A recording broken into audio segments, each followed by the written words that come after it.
Egyptians and said, give us your silver and gold.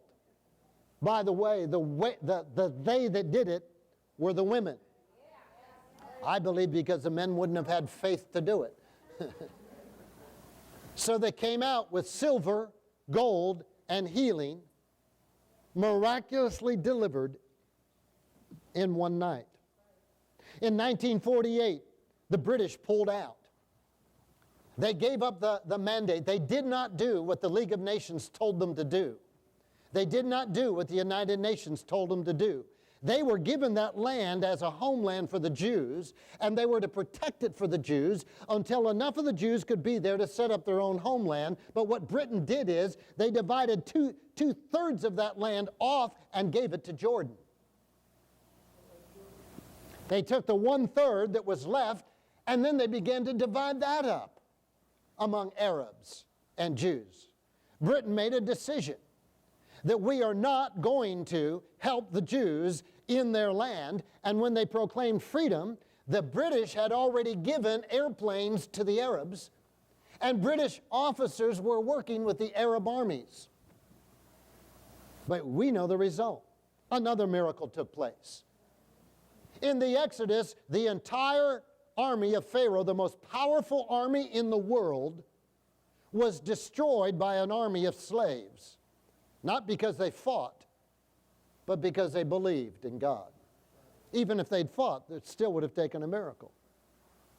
And a world-class army was destroyed. They were outnumbered, they were outgunned, they had standing with whatever they had for weapons against chariots, and yet the nation of Egypt lost its army, and the nation of Israel survived. 1948. The day they proclaimed Israel as an independent nation, that minute, all the Arab armies of the surrounding nations launched an attack against Israel with one focus: to destroy every Jew. Egypt, Jordan, Syria, Lebanon, Iraq, all came with their armies that were equipped by the British. And they were so resoundingly defeated that America and other nations in the United Nations said, quick, quick, we got to have a ceasefire. And the Arabs said, we got to have a ceasefire. We'll be wiped out by this nation. A powerful nation, Britain, and what? Refugees from the ghettos of Europe, founding a nation. That marked 1948, the beginning of the fall of the British Empire. The British Empire never recovered from having taken a stand against God's people. Egypt never recovered from having treated the Israeli people like they did. So great miracles are what God is about, great miracles. We could go on through Israel's history and they say, look, the Exodus was just the first. 1948 was another miracle. 1967, read your history. Nasser got on the radio and proclaimed it to the world. We are going to launch a war. He wasn't pretending. We're going to launch a war with one goal. We are going to eradicate Israel. He didn't say anything different than Iraq is saying today, or Iran. We're going to launch a war, and we are going to destroy Israel. And the Egyptian army kicked the United Nations peacekeepers out, so that now there was nobody between them. They marshaled all their forces on the border. They shut down the straits into the Red Sea, cut them off, so that Israel couldn't have any shipping. That, by the way, in and of itself, is a declaration of war. We got to go over to our college campuses and give them some education, because many people believe Israel started that war. All the other nations gathered around, and on the north they were ready to attack. On the south they were ready to attack. Israel said to Jordan, the nation of Jordan, don't attack us, and we won't fight you. So you had Syria and Lebanon on the north, you had Egypt on the south, you had Jordan on the east. And they said to Jordan, stay out of this fight. Had they stayed out of that fight, by the way, the West Bank would still be in Jordanian hands. But they didn't stay out of the fight. Israel launched, you all know the history, a preemptive attack, and unheard of. In one day, wiped out the entire Syrian and Egyptian Air Force. In one day. In 6 days. In 6 days, little Israel defeated an army of Egypt that was at least 10 or 20 times more powerful than they, with the Russian tanks and everything they had. They fought on 3 fronts, because Jordan did attack. They fought on the north, they fought on the east, and they fought on the south. Impossible. How on earth did that happen? How did a tiny nation, people thought for sure Israel is going to be destroyed. God showed up. God showed up. Confusion reigned in the armies against Israel. They fled in panic thinking 1,000 tanks were coming when there were 10. Sounds like some of the Old Testament battles that we have. God is a God of miracles. And we're entering a phase, we've always been there, but we're entering a phase in our history where we better start believing in a God of miracles. I want to talk today about the power of God for you. The power of God for you. You know, things are not always the way they appear. The devil is a great counterfeiter.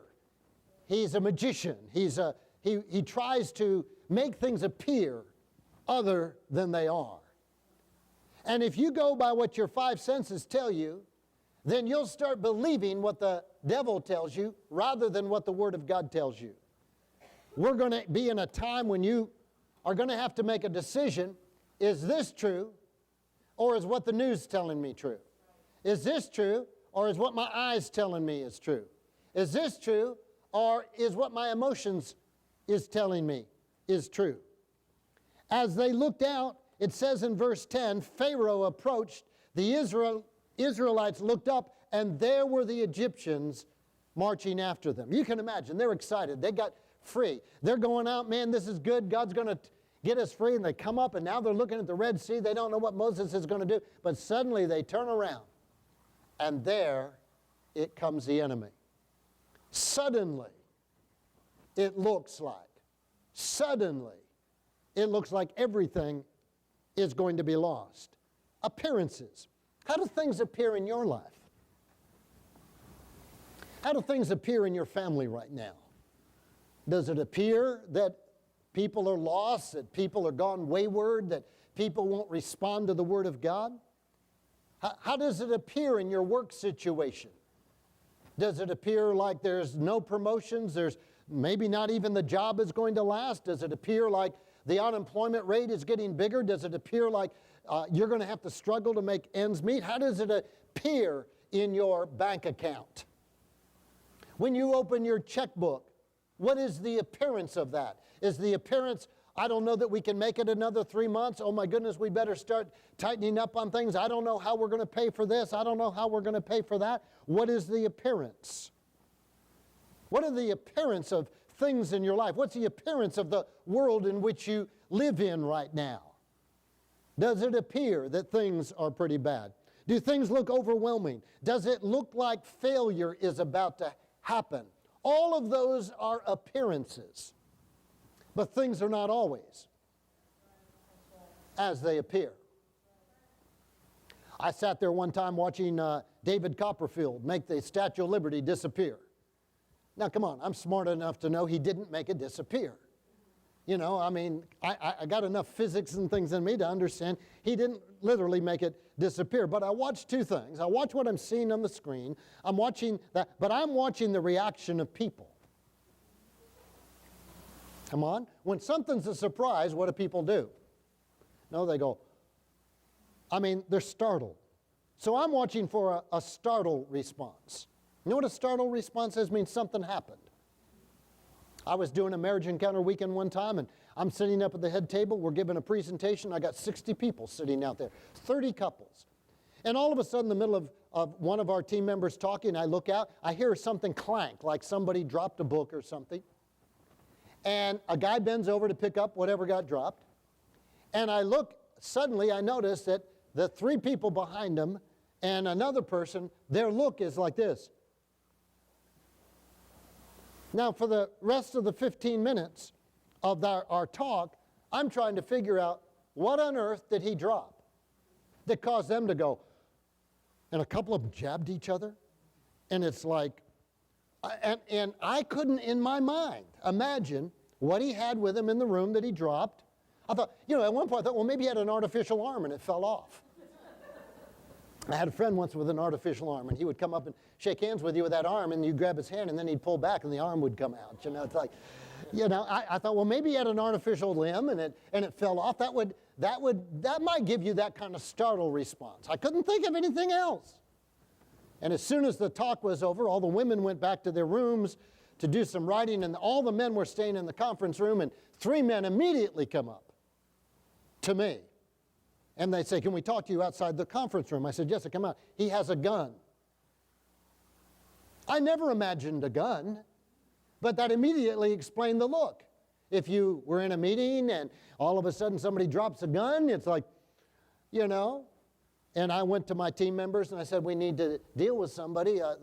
Somebody in there has a gun. And they all said, a gun! I said, so they kind of left me to handle the problem with the man with a gun. Saying, you can't bring a gun into a conference room, especially when it's an emotional conference, But see, a startle response. And so when David Copperfield made the Statue of Liberty disappear, flash guns go off and everything, and then the people that are sitting there on the island are like this. And people that are over on one of the other islands are like this. And I'm looking at the screen. How do you do that? Where to go? Where to go? Okay? Now, I know enough that appears as real. But it isn't real. Do you know what fear is? You might want to write this down. Fear is false evidence appearing real. False evidence appearing real. Psychologists will tell us that over 90% of what you fear never happens. Never happens. Of the remaining 10%, 90% of that never happens as bad as you thought it was going to be. Which means all your worry and fear is about 1% that has any reality to it. Appearances. Whatever your life appears like, whatever the hopelessness appears like, that is what the enemy wants you to see. Now, the result of looking at appearances wrongly is it will have an immediate effect. And the effect in verse 10 is that they looked up where the Egyptians were marching after them, and they were terrified. The result of looking at evidence wrongly is terror. And that's what the enemy wants you to do. Bible says in the end times things are going to happen that will cause the hearts of men to fail or to melt in fear. Literally, things will happen that are so out of human comprehension, people will literally have heart attacks when they see it. Come on, when the Great Depression happened, when people were up there looking at their ticker tape of their stock, and a man, who thought he had 50 million, found out his stock is now worth nothing, in the moment of that fear and terror, jumped out of the building to commit suicide. There can be no life. It's going to be overwhelming. Fear, terror, is the effect of looking at appearances rather than looking at the Word of God. It is a scary world out there unless you have the Word of God in you. Fear is the weapon of choice of the enemy. Fear is the reciprocal or the opposite of faith. You cannot have faith and fear simultaneously. Fear comes with tremendous feelings. Fear can be present in people who you might think should know better. the disciples of Yeshua in the boat. A storm comes up. He's asleep in the back. Now, wouldn't you think if he's asleep, he must know something? But they're in fear. And they wake him up in fear. Don't you care? We're drowning. They weren't drowning. That wasn't real. Had the boat been swamped? No. Were they out of the boat in the water paddling for life? No. They projected that the storm was going to do something. And Yeshua simply stood up and said, "Peace, be still." And then he turned to them and wanted to know, where was your faith? Why didn't you speak to the storm? The result of looking at appearances rather than the Word of God, and the effect of that, which is fear, is that it causes people to say words. The devil's after your mouth. If he can't get your mouth, he can't get you. Wow. In verse 11, they said to Moses, "Was it because there were no graves in Egypt that you have brought us in the desert to die?" Now wait a minute. There's Pharaoh's army. Here you are. You're very much alive.